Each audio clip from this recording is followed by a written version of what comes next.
What's going on, guys? Welcome to another one of Black Iron's Battles. Today we're here with some more Total War Warhammer 2 online content for you. We've went ahead and done some 1 vs 1 quick battles to get some fun games for you guys. Today we've got the Tomb Kings. We're facing off against the Highs, and I wanted to show you guys a bit of a Ushabti infantry build. We do have a couple of bow Shopti there, just to kind of draw them in and make them come at us. But overall, it's a pretty infantry heavy build. And figured I'd show it off. So right off the bat, here we go. We do have the Tomb Kings, and we have them led by Settra the Imperishable. Now, I did bring Settra on foot, and while he only has 80 armor, he does not have a shield, so he's probably not the best against ranged units. I have brought a Tomb Prince right next to him. So the Tomb Prince does have a silver shield. He is also benefiting there from Unyielding Will and the Crown of Nakara, so you can see he's got quite a bit of extra weapon damage there. And he's also giving that Guardian ability, that 18% physical resistance to Settra, who already has a pretty heavy physical resistance already. So, I mean, not too bad.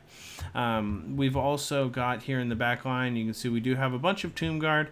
And over here on the flank, we do have the Kepler Guard. They're pretty much my always include with their double swords there. The Kepler Guard, their regeneration. Even though their stats aren't as good as a ranked up, just a regular ranked up unit of Tomb Guard, that regeneration and that magic damage does help out quite a bit, much of the time. We also have some Skeleton Spearmen here in the front ranks, which, pretty standard front lines, except for we do have there the King Nekesh's Scorpion Legion. So those guys, they do give a little bit of poison. They have a little bit better armor, 45 armor. They're still only 120 models, but these guys actually last quite a bit longer. So they help it to make it so that your Realm of Souls Ushabti come out a little bit later in the match, I've found. And so that's working out for me. You can see we've got one group of regular Ushabti. We've got one group of Ushabti Great Bows, and these are the anti-large armor piercing version. So while they don't show anti-large, these guys really do very, very good against large units. And then we also have here the Chosen of the Gods Ushabti, the Regiment of Renown with their anti-infantry, that Starburst. It's also got Shield Breaker, which reduces the missile parry, but those guys are definitely strong against infantry units. They'll just crush some archers or something like that if we can get them taking a few shots at them. Here up in the air, we've got the two groups of Carrion, and we toss a couple of ranks into them. You see they're up to 49 melee defense, so those guys can actually battle pretty well. While they don't have a great charge bonus, you can see at 12, they're really just for tying people up, getting in, and holding people down while the rest of your army can get in there. So I figured they'll be perfect for tying units up while we get engaged, and that's what they're here for. So my opponent here, you can see he's actually, I'm sorry, if I said the Wood Elves, he's actually the High Elves. So he is the Lady of Avelorn, Alariel the Radiant. See her up here on her majestic beast, and she has all sorts of healing. Shield of Thorns for protection. She's got Earthblood, Banishment. So there is a ton of spells, as well as all of the abilities there. Star of Avelorn. You see here we've got Arcane Unforging. There's Tempest. I mean, there is just a ton of units. Boon of Isha. I think that is just everything. I think that this is just Alariel just maxed out to the fullest. And so if we can kind of stop her, that'll be pretty helpful. You can see here in the middle, those Everqueen's Court Guards, those Sisters of Avelorn, so strong. 63 melee defense, 45 melee attack. These guys can are definitely decent melee combatants, to say the least. Their armor piercing can help a lot as well. And just really help out the Wood Elves, or the High Elves there. Here in the front, you can see here we've got a bunch of Spearmen there just to kind of get in there. 50 melee defense. They'll tie up my units. They'll probably beat out a couple of my Skeleton Spearmen there, but only 14 attack on my Spearmen there. So you've also got the two groups of Dryads in there to get some magic damage, and just to do a little bit of extra damage, a little bit more than the Spearmen there. But in the back, that's where the real damage comes in. Here's two groups of Sword Masters of Hoeth, and two of those archers with light armor. So between those three groups of archers and these two Sword Masters, that is plenty of DPS, not including those Dryads. And then here in the back, the big the big unit, the Elite Fireborn. These guys are so awesome. I just love the way it looks when you just kind of look through their lances like that. And the Fireborn, these guys are going to be the major damage dealers. They have fire attacks, which is super helpful against the Tomb Kings. Whenever we're regenerating, we'll take extra damage to fire, as well as the Lords will. At all times, you can see here, I mean, they're just these guys are just going to be doing major damage. So it's important that I'm going to get my Ushabti Great Bows trained on those Fireborn immediately. And I don't want to say too much, so let's just go ahead and get this game going. So right off the bat, you can see we're just gonna start to move up here into range. What we want is for our Ushabti Great Bows to be able to take shots at something important. So at this point, I can see everything he's got. We're going to go ahead. We'll just keep the carrion out on the side for now. At some point, we're going to want to bring them up and around here into the back lines. Try to get them on top of those archers. But for right now, we're just going to keep them out of the range. And you know, hopefully our opponent will forget about them. You can see here our Chosen of the Gods Ushabti are actually starting to pull back their bows. Let's go ahead and take a look and see where their first shots land. So you can see them starting to come in there and just nail the Everqueen court guards. See that only one unit down, but it's about a sixth of the health. You can see a couple of Swordmasters of Hoth hit by arrows as well, and just boom, there goes some Dryads. More health coming off of those Everqueen court guard, and Swordmasters of Hoth actually taking a little bit of damage as well. So I think my opponent is realizing he's got to get in there quickly. The Everqueen's court guards are now down to 2,900 health. Although they're still holding on to their models, they will not hold on to them for much longer. You see here that those archers with light armor are starting to take some shots in here. But if they're going to shoot at my silver shield, that is fine with me. They can shoot at King Nikesh's Scorpion Legion all day while I continue to just demolish these units back here. This is just giving me a huge boost. You can see here the Swordmasters of Hoth now here. They're only down 5 models, but pretty much demolished. The Everqueen's court guards are really just starting to die. This group of archers with light armor now taking a few shots, and they are also down below half health. And it is just nasty. You can see here they're finally starting to get some return fire on those Chosen of the Gods Ushabti, but it may be a little bit too late. As you see here, we've got the carrying. You show them one group's going to land right on top there, top of those archers with light armor, as the other unit gets in here and gets on top of the Everqueen's court guard. And now I know those Swordmasters of Hoth will get in there and clean him out, but that's fine. As long as those elite units are fighting here in the back against those carrion, I'll be happy. It'll, you know, give me a couple of more kills for my Realm of Souls, or a couple more deaths rather. At the same time, over here on the left, you see Settra and the Tomb Prince. They are trying to move around. I'm trying to get them in the back on Alariel. So I'm not too worried about my front line here. You can see there that the carrion were destroyed, but I am still a little bit ahead, so it's not too bad for me. The front line here is finally engaged. You can see King Nikesh and you know, all of his skeleton spearman brothers are just lined up against 4 spearmen on their own, and they'll hold those all day. No problem. But here in the back, you can see there we cast, there we go, the sandstorm, and that is just going to do as much damage as possible. I mean, we're getting it right on top. You see Foss protection coming down on the Everqueen's court guard, but I don't know how much that's going to help them. I don't know that there's maybe there is a little bit of damage coming in here. At the same time, let's go ahead and pause the game for a second. I'm going to show you that these Fireborn have been trying to get in the entire battle. They've been circling around here on the edges, trying to find a way in. But the thing is that we've got just generally a pretty tight formation here, and not a lot of place for them to engage.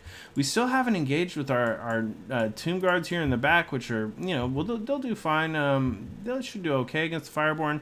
But it's really the fact that, look at this. So this Ushabti Great Bow, he's already down... he's down to half his ammo, and so that has killed 10 of these Fireborn Dragon Princes, taking off about a third of the health, it looks like, getting close to half. And as we press play here, you're going to see that more shots are going to come right into the back of these guys. So every time they try to get close, they start taking shots, and he's just trying to micro them, keep them out. But at the same time, these guys, I mean, look at there goes another, and there's those big arrows coming in, and a few more Fireborn are gone. And while he is trying to deal the best he can with up here with these Swordmasters, you see here we actually have got a Tomb Guard engaged. I mean, these guys have taken huge damage already. So while the Tomb Guard will get overpowered very quickly here, especially with Shield of Thorns cast there on the Swordmasters, You know, at the same time, we just only hit our first Realm of Souls now. We've got plenty of units here in reserve, and it's actually not a real problem. Here he's having the problem. 29 Fireborn left. They are having a hell of a time. You can see more arrows coming in, and he just cannot find a place. 27. Each arrow that lands takes out another unit, and that is going to be the death of him. Those are expensive units. You can see there, trying to use Settra to catch Alarielle, but she was able to get away. So we're going to bring Alarielle, or Settra, right back in here, send the Tomb Prince over there, and we're going to let Settra get in here and just try to kill Swordmasters. Each swing he takes will kill one or two. Most of the archers, I mean the light armor archers, you can see they're pretty much gone. Pretty much the Sisters of Avelorn were gone a long time ago, the Everqueen Court Guard. And there is still some units here. I mean, the Spearmen were holding out just fine against my Skeleton Spearmen, so we're going to want to do something about that. You can see there, boom, just coming down in. Oh, there comes the Sandstorm. And at the same time, we'll get a little bit of a heal. We're not too worried about the Spearmen. At this point, if they die, more the better. So we got a few kills on those Spearmen, and we are going to start shooting in. The Chosen of the Gods are starting to shoot here into the front lines. So you see that group of Spearmen is actually broken off. Chosen of the Gods are almost out of damage. But here in the back, you see these Fireborn. They finally just decided to come in. They couldn't hold away any longer. The Ushabti Great Bows have moved out, while these two groups of Tomb Guard have pretty much surrounded the Fireborn. Fireborn are down to 1,000 health, 21 models, and that's pretty much going to be it for them. So there is, you can see they're trying to run away, but as they do, these Ushabti Great Bows are going to start firing right into the back of them again, and I think that'll just break them off. Here on the right, you can see all of the frontline units have engaged. Let's see if I can get a good angle here. You can see there as those Fireborn take a few more arrows in the back. But just this mainline infantry fight, I mean, most of those Tomb Guard weren't even engaged. Now they're still at full health. You can see the Kepler Guard here regenerating back up to full health. Only lost 2 models. And, you know, Settra's still doing well. And now we've got this Ushabti group. They're in here, and they're going to start cutting these Spearmen to pieces. We have not even reached Realm of Souls Tier 3 yet, while at the same time, we've pretty much destroyed most of our opponent's expensive units, most of his damage dealers. The Chosen of the Gods just right away. Oh, here comes Star of Avelorn getting a huge amount of heals there, trying to bring it back from the brink, but I don't think it'll be enough. You can see here this group of Skeleton Spearmen engaged in the back. They're going to get slapped by some Dryads, take some shots from the archers with light armor. But the meat and potatoes of the battle here is that Alarielle is almost the only unit left. There's only 354 enemy troops there for the High Elves, and so that is going to be that.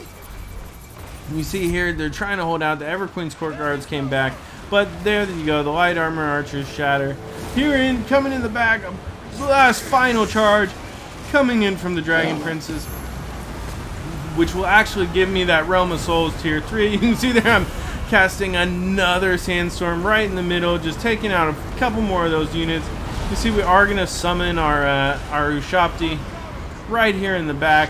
We're going to get them to start charging in. They're going to get a few hits on those Swordmasters of Hoth, and that should pretty much bring it to a close. See, there's 3 of the Fireborn remaining. All of these Swordmasters are breaking. That final group of Swordmasters is broken with the charge of the Ushabti in behind. We still have some of our original Ushabti remaining. And but it's really the fact that, I mean, Tomb Prince and Settra are still over here. They're still got plenty of health. We've still got a full group of Tomb Guard over here. You can see that the Chosen of the Gods, while they ran out of ammo, they're in there 204 kills. So those guys were just, I mean, they just wrecked all of those elite High Elf units. That anti-infantry effect that was put together with that shield breaker is just, I mean, it's just ruthless. But, I mean, that was just such a fun battle. I've been starting to play a little bit more Tomb Kings lately, trying to switch it up, and I've been having a lot of fun. So I'm going to say great game to my opponent, Phantom UK and his High Elves, Alarielle the Radiant, and, you know, thank you guys all so much for watching. Let's take a look at this post-game wrap-up. You can see here the big killer, 207 on the Chosen of the Gods Ushabti. And that was all, I mean, that was major on these Everqueen's Court Guard, major damage on these Swordmasters of Hoth, and they still got 88 and 60 62 kills between them. It was, I mean, these expensive Everqueen's court guards were definitely lost. And the other group, these Ushabti Great Bows, look at that, got 2 chevrons on their own. That is just from killing Fireborn. Those guys were just blasting Fireborn the whole time. And it was just, I mean, it was hard for him to get through. The Spearmen, while they were able to hold against my Spearmen, we were able just to slowly cut through them. We were able to use the carrying in the background there. While they probably weren't used to the best effect, they were able to hold him off, I think distract him a bit, allow me to get a few more shots in before he was able to kind of get into the back line. And overall, I mean, it just played out pretty well to my advantage. 65 kills with Settra on those sandstorms, and you know, it's not too bad. Just every little bit of health I can take off the enemy really does help me out. 91 kills on the Kepler Guard. They're always all stars. The Kepler Guard might always include, and just a pretty good game overall. For my opponent, Alariel was able to get those heals off, but I just don't think it was enough to out-heal those Chosen of the Gods. And really the Fireborn, that was the issue. He wasn't able to get them in until the end, and it really did cost him. I mean, those are really expensive units, and the regular Great Bow Ushabti with their armor-piercing missiles are a really good counter, especially if you can manage to keep firing. Like, I mean, they were at half health, I think, before they engaged. But overall, it was a great game. I hope you guys enjoyed watching it. I hope you guys don't mind too much me as I'm knocking the rust off, trying to get back into it here. I've moved my mother into my house. Her cancer's gotten pretty bad, and so I took a little bit of time to kind of get her situated. But we're all set back up here, and now it's the whole family's ready to go. And so, yeah, I'm just going to keep it moving. So thank you guys all so much for watching. Please like and subscribe. It really does help me out, and it helps you know, the YouTube algorithms to spread my videos to more Black Iron battlers. So thanks again, guys, for watching. Take it easy. This has been another one of Black Iron's Battle.